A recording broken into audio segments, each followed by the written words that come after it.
My dear student, we have already done exercise 1.1. Today we teach exercise 1.2. But मैं आपको आज बताऊंगा types of set. Types of set में हम सबसे पहले देखते हैं set of natural number. Natural number का सेट जो होता है वो n से बनता है, उसे हम डिनोट करते हैं n से। तो n equal to 1 2 3 dot dot dot infinite तक नंबर होता है। देन सेकंड सेट आता है होल नंबर का set, set of whole number. Whole number के सेट को हम w से डिनोट करते हैं। होल नंबर में का सेट बनाने के लिए हम नेचुरल नंबर में जीरो को भी शामिल कर लेते हैं, अर्थात ऐड कर लेते हैं, तो वो बन जाता है होल नंबर का set. Set of integer number. Integer number के सेट को z से डिनोट किया जाता है। जब होल नंबर के सेट में माइनस के नंबर्स को भी ऐड किया जाता है तो इंटीजर नंबर का सेट बन जाता है। Set of rational number. Rational number के सेट को q से डिनोट किया जाता है।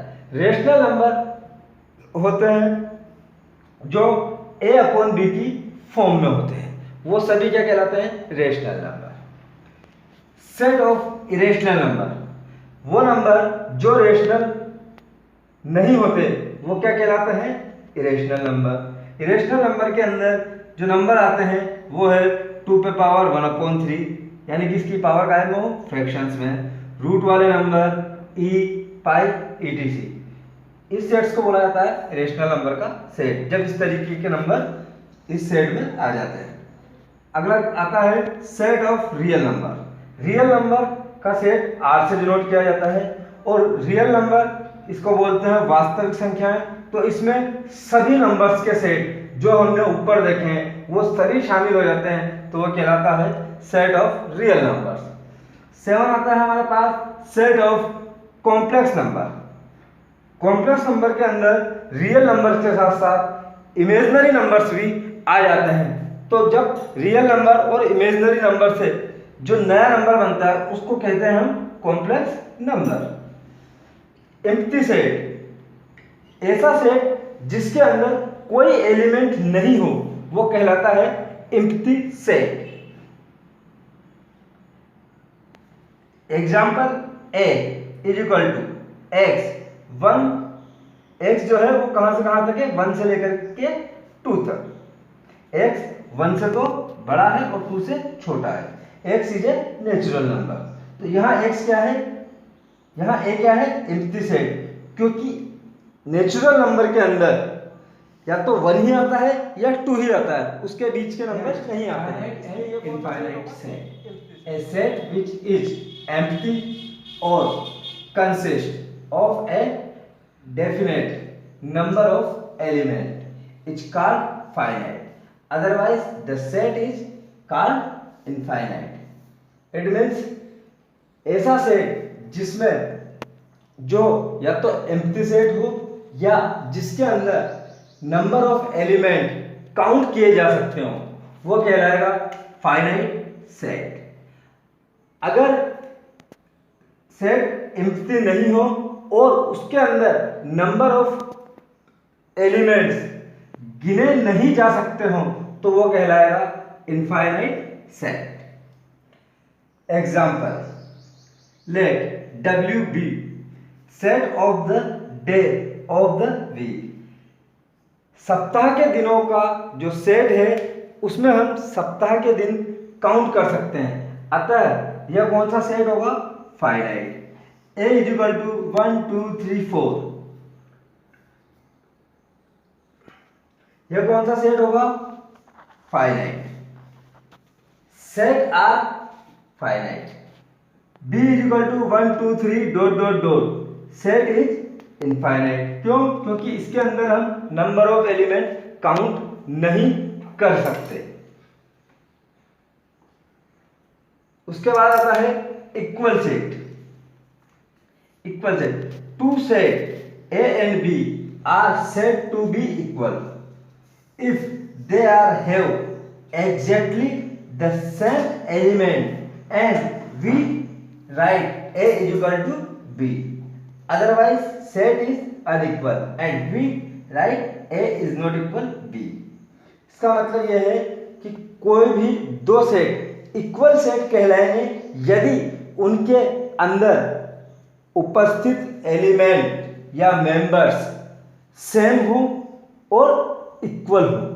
जैसे यहाँ पे मैंने लिया 1 2 3 4, तो बी वाले में भी कितना है 1 2 3 4, तो ये कौन सा सेट कहलाएगा इक्वल सेट। नीचे दूसरा एग्जांपल हम देखते हैं C इज इक्वल टू 1 2 3 4 और D इज इक्वल टू 5 6 1 4, तो यह कौन सा सेट कहलाएगा। इसमें अब 1 और 4 तो है, 1 और 4 तो है, लेकिन 5 6 इधर मौजूद नहीं है, तो इसलिए ये कौन सा सेट कहलाएगा अनइक्वल सेट। तो ये हमारा बेसिक था जो कंप्लीट हुआ। अब हम करेंगे exercise. Now start exercise 1.2। Which of the following are example of the null set? Question number first है set of odd natural number is divisible by 2। हमें ऐसा ऑड नेचुरल नंबर बताना है जो 2 से डिवाइड हो। क्या ऐसा सेट हो सकता है? क्या ऐसा ऑड नंबर हो सकता है जो 2 से डिवाइड हो? नहीं। तो ये क्या है null set. A set of even prime number, हाँ इवन प्राइम नंबर होता है, क्या होता है 2, तो ये नोट है नल सेट। क्यों? क्योंकि इसके अंदर सेट के अंदर क्या आ चुका है 2। Question number 2 which of the following set are finite और इनफाइनाइट। अब फाइनाइट सेट वो होते हैं जिनकी काउंटिंग कर सकते हैं और इनफाइनाइट वो होते हैं जिनकी काउंटिंग नहीं कर सकते। तो first the set of month of year, the set of month of a year, एक साल के महीनों का सेट बनाया जा सकता है, आसानी से बन सकता है। 12 महीने होते हैं, तो ये कौन सा सेट होगा finite. B 1 2 3 dot dot dot, अब कहाँ तक जा रहा है ये हमें पता नहीं है, तो ये कौन सा सेट होगा infinite. Question number 4 in following, in the following state whether A is equal to B और नॉट। कौन सा A is equal to B है और कौन सा नहीं, हमें ये बताना है। तो इसे बताने के लिए हमारे पास क्या है क्वेश्चन है A is equal to A B C D, B is equal to क्या है डी सी बी ए। तो यहाँ ए बी सी डी है, यहाँ भी ए है, इसमें बी भी है, सी भी है और डी भी है, इधर भी ए बी सी डी है, यानी कि ये इन दोनों के एलिमेंट्स क्या हैं इक्वल हैं और सेम है। जब इक्वल और सेम होते हैं एलिमेंट तो क्या हो जाता है इक्वल सेम। सेकंड क्वेश्चन में हम देखते हैं x is A multiple of 10 और b बराबर है 10 15 20 25। अब हम इसको सॉल्व करते हैं। तो सबसे पहले ए का सेट बनाते हैं, a इक्वल टू आ गया हमारे पास मल्टीपल ऑफ 10 10 20 30 इस तरीके से एंड तक चलेगा। b इक्वल टू हमने देखा वो क्या है हमारे पास 10 15 20 25। तो यहाँ पर ए के एलिमेंट्स बी के एलिमेंट्स के इक्वल नहीं है, क्योंकि 10 के बाद 20 आ रहा है लेकिन 15 नहीं आ रहा है, तो ये क्या हो गया A is not equal B. तो ये कौन सा है not equal set. Question number 5 are the following pair of set equal. A is equal to हमारे पास है 2 3 और बी इज इक्वल टू हमारे पास दिया गया है x, x is a solution of x square plus 5x plus 6 is equal to 0। तो यहां हम देखते हैं इस इक्वेशंस को सोल्व करते हैं। हम इक्वेशंस को जब हम सोल्व करते हैं तो हमारे पास 2 परिणाम आते हैं। क्या क्या आते हैं जरा देख के बताना तो मुझे।